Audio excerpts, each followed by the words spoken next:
Hey guys, long time no see. I have not made a video in a while. I've been busy moving. I actually moved to an area with a lot of mountains, so there's going to be a lot more hiking videos and hiking opportunities. So today we're going to review my latest hiking shoe, which is the Hoka Challenger 7.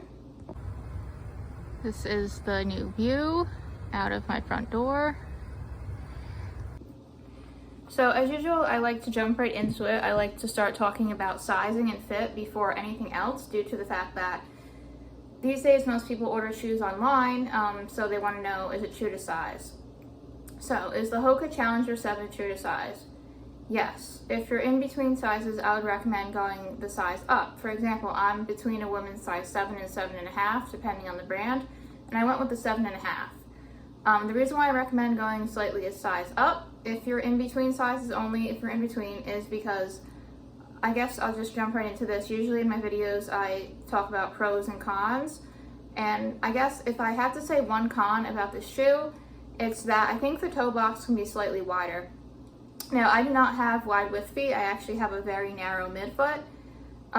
And this is kind of a lot to get into because there's the whole barefoot shoe debate on should you wear cushiony shoes like Hoka's, or should you wear barefoot shoes? Should your toes be able to splay out? Meaning, you don't want your toes to be like this, crunched up in the shoe. You want them to be able to splay out. And yes, that is a lot healthier for your feet. If you're going to not wear cushiony shoes anymore and wear barefoot shoes, you have to spend months to years to condition your feet first, or else you're going to injure yourself. And obviously this is not a barefoot shoe channel because I review cushiony shoes like Hoka's, Solomon's, etc.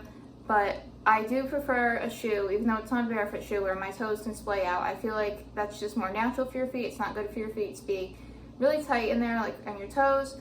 I don't feel like these are excessively narrow, so I don't really feel like my toes are as scrunched together as like a Nike or something like that, but I do feel like there could be a little bit more room.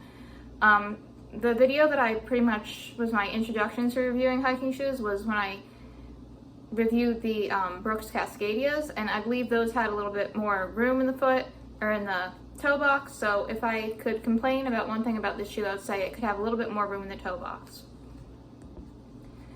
So besides that one small complaint, I really love this shoe. It is very cushiony, like I said, so if you're looking for like a barefoot type shoe, this is not it. I have multiple old foot injuries just from like sports when I was younger and things like that. I have broken bones in my feet, so I do use a lot more cushiony shoes. These are very cushiony. The Challenger in particular, this is not the waterproof version with the Gore-Tex liner, but they do come in that, so if you want to get the waterproof version, you could. The Challenger in particular is a road to trail shoe. What does that mean? Well, the difference here is in the lugs. This shoe here, this is a Clifton 9. I never reviewed these because I bought them when they were on sale and then they came out with the Clifton 10. But the Cliftons are a road shoe. So as you can see, they're well worn, but as you can see, they do not have deep lugs like these.